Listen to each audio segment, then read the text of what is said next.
నమస్తే. నేను మీ Gopi. Welcome back to మనం టీవీ. ప్రస్తుతం మనతో పాటు ఉన్నారు మా పొలిటికల్ ఎడిటర్ కార్తీక్ గారు. ఆయనతో మాట్లాడదాం. కార్తీక్ గారు నమస్తే అండి. నమస్తే గోపి. గత 2 రోజుల క్రితం తిరుపతిలో ఒక సంఘటన జరిగింది. ఆ సంఘటన తెలుగు ప్రజలందరి గుండెల్లో కుదిపివేసింది. వైకుంఠ ద్వార సర్వదర్శనం టికెట్ల కొరకు చాలామంది భక్తులు ఒకేసారి గుమిగూడిపోయి తొక్కిసలాటలో ఒక 6గురు చనిపోవడం జరిగింది. అక్కడ పోలీసుల నిర్లక్ష్యం వల్లే జరిగిందని కొంతమంది అంటుంటే, మరికొంతమంది అంతకు ముందు రోజు నైటు ఆ జనాల్లో కలిసిపోయి వైసీపీ నాయకులు కలిసిపోయి గుమిగూడిపోయి ఒకళ్ళ మీద ఒకళ్ళు తొక్కిసలాటలు చేసింది వైసీపీ నాయకులే అన్నట్టుగా పెద్ద ఎత్తున వార్తలొస్తున్నాయి. సో, ఈ వార్తల్లో క్లారిటీ ఇవ్వండి కొంచెం.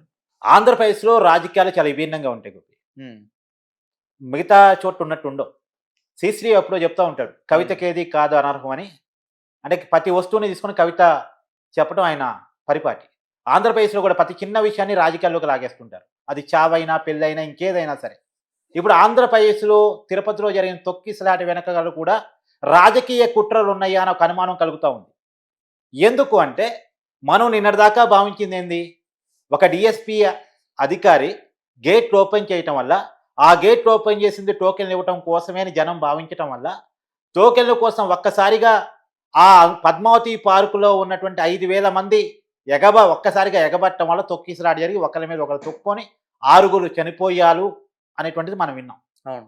ఆ చనిపోవటానికి ఇంకొక కారణం ఏందంటే, అక్కడికి అంబులెన్స్‌కి ఫోన్ చేస్తే వెంటనే వచ్చిన అంబులెన్సు 20 నిమిషాల పాటు అంబులెన్స్ డ్రైవర్ కనపడకుండా పోవటం వల్ల చావులు పెరిగాయి.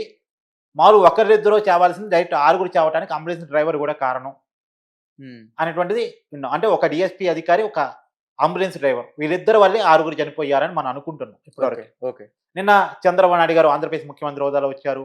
డిప్యూటీ సీఎం హోదాలో పవన్ కళ్యాణ్ గారు వచ్చారు. ఓదార్పులు చేశారు. చంద్రబాబు నాయుడు గారు అయితే కారణమైనటువంటి అధికారులను సస్పెండ్ చేశారు, బదిలీలు చేశారు. తర్వాత పరిహారం ప్రకటించారు. హ్మ్. అయితే సరే ఇదంతా ఒక భాగం. కానీ ఇక్కడే ఒక కుట్ర కనపడేది ఏంటంటే, బదిలీ అయినటువంటి అధికారులలో చిత్తూరు జిల్లాలో చాలా ప్రముఖంగా వినిపించే పేరు తిరుపతి ఎస్పీగా ఉన్నటువంటి సుబ్బారాయుడు గారు. ఓకే. ఆ సుబ్బారాయుడు గారి మీద జగన్‌కి పీకల లోతు కోపం ఉంది. ఒక్కసారి బయట విను. ఏదో రిటైర్డ్ అయిపోయి వెళ్ళిపోతారు అనుకుంటున్నారేమో. రిటైర్డ్ అయిపోయినా పిలిపిస్తాం.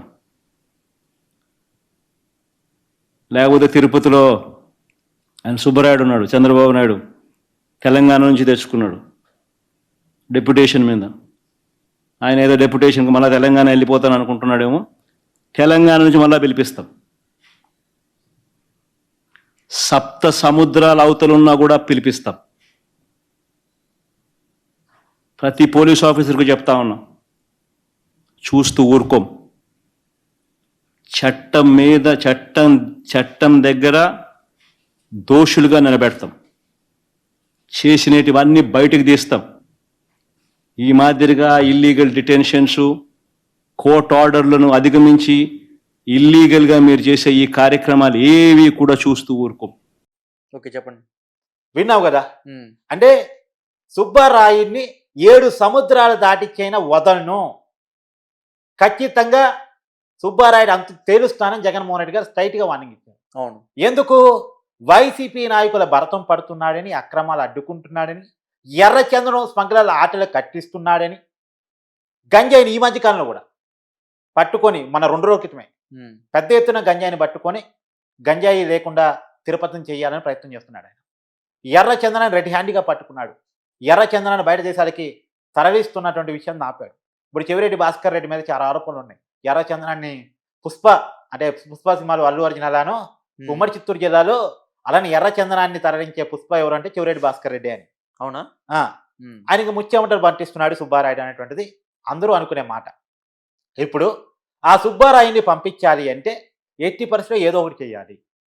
వీరంత వరకు ఆ సుబ్బారాయుడిని ఆ తిరుపతి నుంచి పంపించకపోతే వాళ్ళ ఆటలు సాగవు, వాళ్ళ ఇన్కమ్ ఆగిపోతుంది, వాళ్ళ బిజినెస్ ఆగిపోతుంది అనే ఒక భయం వైసీపీ నాయకుల్లో జగన్మోహన్ రెడ్డి గారిలో కానీ, చెవిరెడ్డి భాస్కర్ రెడ్డిలో కానీ ఉంది అనేటువంటిది చాలా మందిలో వినిపించి ఒక అనుమానం. ఓకే. ఇది మాత్రమే కాదు, తిరుపతి కేంద్రంగా జగన్మోహన్ రెడ్డి గారికి ఇమేజ్ డ్యామేజ్ అయింది. తిరుపతి లడ్డూ వల్ల వైసీపీ పార్టీకి కానీ, జగన్మోహన్ రెడ్డి కానీ చాలా రాజకీయంగా చాలా ఇబ్బందిగా జారింది. తిరుపతి లడ్డూని కల్తీ చేశారు అనేటువంటి ఒక విషయం అక్కడ భక్తుల మనోభావాలను హత్య చేసింది. ఓకే. అక్కడ వైసీపీ పార్టీ ఒకప్పుడు చాలా పెద్ద పార్టీ ఉమ్మడి చిత్తూరు జిల్లాలో. హ్మ్. ఆ పెద్ద పార్టీకి ఇవాళ ఇబ్బంది అయ్యే పరిస్థితి ఉంది. మొత్తం రాయలసీమలో కూడా ఇబ్బందికరంగా మారే అవకాశం ఉంది. కాబట్టి ఆ తిరుపతి కేంద్రంగానే మళ్ళా పరువు నిలబెట్టుకోవాలి, చంద్రబాబు పరువు తీయాలి, కూటమి పరువు పోగొట్టాలి. ఈ ప్లాన్లు ఒకటి సుబ్బారాయుడు మీద ఉన్న కోపం తీర్చుకోవాలి, ఉమ్, రెండు తిరుపతి కేంద్రంగా మళ్ళా కూటమి పరువు తీయాలి. ఎక్కడైతే తన పరువు పోయిందో అక్కడే కూటమి పరువు తీయాలి. ఈ రెండు కారణాల చేత జగన్మోహన్ రెడ్డి గారు పన్నినటువంటి కుట్రలో భాగంగానే ఈ పని జరిగింది అనేటువంటిది. ఈ డిఎస్పీని లోబరుచుకొని, అంబులెన్స్ డ్రైవర్ని లోబరుచుకొని ఈ కుట్ర చేశారా? ఎందుకంటే ఒక డిఎస్పీ స్థాయి అధికారి, కానిస్టేబుల్ కాదు, ఎస్ఐ కాదు, సిఐ కాదు, ఆ పైన ఉండే ర్యాంకింగ్ డిఎస్పీ. అతను తెలుసు క్రౌడ్ పెద్ద ఎత్తున ఉన్నప్పుడు ఎలాంటి మేనేజ్మెంట్ చేయాలి. ఇక్కడ జనాలు పద్మావతి పార్కులో 5,000 మంది సరిపోతారా సరిపోరా, వీళ్ళకి కనీస సదుపాయాలు మనం కల్పిస్తున్నామా లేదా, గేట్ ఓపెన్ చేసి తొక్కిసారి జరిగే అవకాశం ఉందా లేదా, గేట్ ఎప్పుడు ఓపెన్ చేయాలి, ఎప్పుడు టోకెన్లు ఇవ్వాలి, ఒక డెసిషన్ తీసుకోగల స్థాయిలో ఉన్నటువంటి అధికారి. చిన్న స్థాయి అధికారి కాదు అది. డిఎస్పీ స్థాయి అధికారికి అన్ని తెలుసు. ఆ తెలిసినప్పటికీ కూడా ఎందుకు అలా చేశాడు? వెనకాల ఏముంది అంటే, మా అయితే ఏం చేస్తారు, బదిలీ చేస్తారు, మా అయితే ఏం చేస్తారు, సస్పెండ్ చేస్తారు, అంతకన్నా ఏమేం చేస్తారు, డిస్మిస్ చేస్తారు. డిస్మిస్ చేస్తే ఏముంది? మొత్తం 60 ఏళ్ళు ఉద్యోగం చేస్తే ఎంత డబ్బైతే పోలీసు ఉద్యోగంలో వస్తుందో అంత డబ్బు ఒక్కసారి జగన్మోహన్ రెడ్డి గారు ఆశ చూపిస్తే. ఉమ్, పుష్ప సినిమాలో చూసావు నువ్వు, చూసాము. పోలీసులకి ఉద్యోగం మీ జీవితం అంతా ఎంత సార్లు వస్తుంది, ఒక్కసారి ఇస్తున్నా ఉద్యోగం వదిలేసి వెళ్ళిపోండి అని పోలీస్ స్టేషన్ కొనేస్తాడు. అవును. సో ఒక పెద్ద అమౌంట్ ఆఫర్ చేశారనుకో, ఉమ్, డిఎస్పీ లొంగిపోవడం గ్యారంటీ ఏంటి? అంతే కదా. తర్వాత ఒక పెద్ద అమౌంట్ ఆఫర్ చేశారనుకో, అంబులెన్స్ డ్రైవర్ లొంగిపోవడం గ్యారంటీ ఏంటి? అంబులెన్స్ డ్రైవర్కి ఎంత వస్తుంది జీతం? 15,000 20,000 వస్తాయి. అదే ఒక పెద్ద అమౌంట్ వస్తే వాడు ఎన్నాళ్ళు సంపాదించాలంతా? గట్టిగా ఒక ₹1 చేతిలో పెట్టారనుకో, ఇంట్రెస్ట్ వస్తుంది కదా. అవును, 70 లాగా ఇంట్రెస్ట్ వస్తుంది. బ్యాంక్ ఇంట్రెస్ట్ నువ్వు చెప్పింది, ఇంకా అవును. బయట ఇంట్రెస్ట్ చాలా ఎక్కువ. ₹2 ఇంట్రెస్ట్ తీసుకున్నా ₹2,00,000 వస్తాయి కోర్టుకి. ఉమ్, ఏముందాడా పెద్ద విషయం ఉంది? వాడికి వచ్చే 15,000 ఎక్కడ, నెలకు వచ్చే 2 లక్షలు ఎక్కడ ఇంట్రెస్ట్? మళ్ళీ ఆ ₹1 కరిగిపోకుండా వచ్చే ఇంట్రెస్ట్ నేను చెప్తున్నా. ఉమ్, సరే అంత కూడా అవసరం లేదు. ఓ 10 లక్షలు ఒకసారి బిగ్ అమౌంట్ ఇచ్చాడు అనుకో, లొంగిపోతాడు అతను. ఇప్పుడు అక్కడ ప్రాణాలు పోయే పరిస్థితి ఉన్నప్పుడు ఏమన్నా అంబులెన్స్ డ్రైవర్ నిర్లక్ష్యం చేస్తారు జనరల్గా? ఉమ్, అంబులెన్స్ డ్రైవర్లు అంటేనే వాళ్ళకి ఎలాంటి ట్రైనింగ్ ఉంటుంది, ఎంత ఇమీడియట్గా నువ్వు వెళ్ళాలి. అసలు అంబులెన్స్ పోతుందంటే ట్రాఫిక్ సిగ్నల్స్ కూడా వాడు మిగతా వాళ్ళంతా నాపి మరీ అంబులెన్స్ని పంపించేస్తారు. అవును. అంటే వాళ్ళకి ఇచ్చే ఇంపార్టెన్స్ అట్టుంటుంది, వాళ్ళకి ఇచ్చే ట్రైనింగ్ కూడా అట్టుంటుంది. ఎంత స్పీడ్గా ఎట్లా వెళ్ళాలి హాస్పిటల్కి అనేది వాళ్ళకి ట్రైనింగ్ ఇస్తారు. అలాంటిది అంబులెన్స్ డ్రైవరు అక్కడ ప్రమాదం జరిగినప్పుడు 20 నిమిషాలు కనపడకుండా ఎటో పోయాడు అంటే దీనిని ఇక్కడ కుట్ర లేదని ఎందుకు అనుకోవాలి? సో ఖచ్చితంగా ఇక్కడ కుట్ర ఉంది. సో ఖచ్చితంగా 2 టార్గెట్స్. ఒకటి, తిరుపతి కేంద్రంగా కూటమి ప్రభుత్వం యొక్క పరువును తీయాలి. ఉమ్, 2, అక్కడ తిరుపతిలో హల్చల్ చేస్తున్నటువంటి ఎస్పీగా ఉన్నటువంటి సుబ్బారాయుడిని అక్కడి నుంచి పంపించాలి. ఈ 2 కారణాల చేత వైసీపీ కుట్ర చేసిందా అనేటువంటి ఒక కీలకమైనటువంటి అనుమానం కలుగుతా ఉంది. ఇంకోసారి చంద్రబాబు నాయుడు గారు బయట కూడా విను, సస్పెండ్ చేసిన వాళ్ళు సుబ్బారాయుడు గారు ఉన్నారు. ఆఫీసర్ ఎవరైతే ఉన్నారో డిఎస్పీ రమణ కుమార్ అయితే బాధ్యత లేకుండా పనిచేశారు. అదే మరిగా హరినాథ్ రెడ్డి డైరెక్టర్ గోశాల, ఒకరు పోలీస్, ఒకరు అడ్మినిస్ట్రేషన్ పెడితే ఇద్దరు అది జరగకుండా కాపాడవలసిన బాధ్యత వీళ్ళపైన ఉంది. జవాబుదారితనంతో ఉండాలి, పని చేయాలి. ఇద్దరు పని చేయలేదు, ఇద్దరిని సస్పెండ్ చేస్తున్నాం. ఓకే. విన్నావు కదా, బదిలీ చేసిన వాళ్ళు ఆయన పేరుంది. ఉమ్, కాబట్టి ఖచ్చితంగా జగన్మోహన్ రెడ్డి ఒక 2 టార్గెట్ల ద్వారా అయితే అయింది. 2 కోట్లు ఖర్చు అయితే ఏమైతే 2 కాదు 4 కోట్లు ఖర్చు అవుతుంది. కానీ ఇక్కడ తను అనుకున్న జరిగిపోతుంది. కానీ ఇక్కడ అర్థం చేసుకోవాల్సిందంటే 6 ప్రాణాలు పోయినాయి కదా. అవును. మరి 6 ప్రాణాల సంగతి ఏంటి? మీ రాజకీయాల కోసం, మీ కుట్రల కోసం 6 ప్రాణాలు పోయినాయి కదా. ఇప్పుడు దీని మీద దర్యాప్తు జరగాలి. ఇప్పటికైతే ఇది అనుమానమే, మళ్ళీ చెప్తున్నా ఇది అనుమానమే. అనుమానానికి కారణం గతంలో జగన్మోహన్ రెడ్డి గారు చేసిన శపథాలు, మాటలు, వాళ్ళ రాజకీయాలు ఈ అనుమానానికి కారణం అవుతుంది.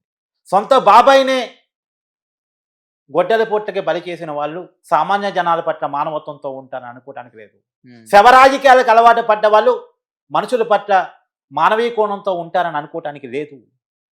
ఖచ్చితంగా ఒక ఫ్యాక్షన్ నేపథ్యం ఉన్నటువంటి వాళ్ళు, హత్యలకి ఏమాత్రం వెనకాడినటువంటి వాళ్ళు, కత్తి పొట్టతో గొడ్డలి పొట్టతోటి రాజకీయాలు చేసేటువంటి వాళ్ళు ఇలాంటి చెయ్యరు అంటానికి ఏమీ లేదు. ఓకే. కాబట్టి ఒక కీలకమైనటువంటి అనుమానం కలుగుతూ ఉంది.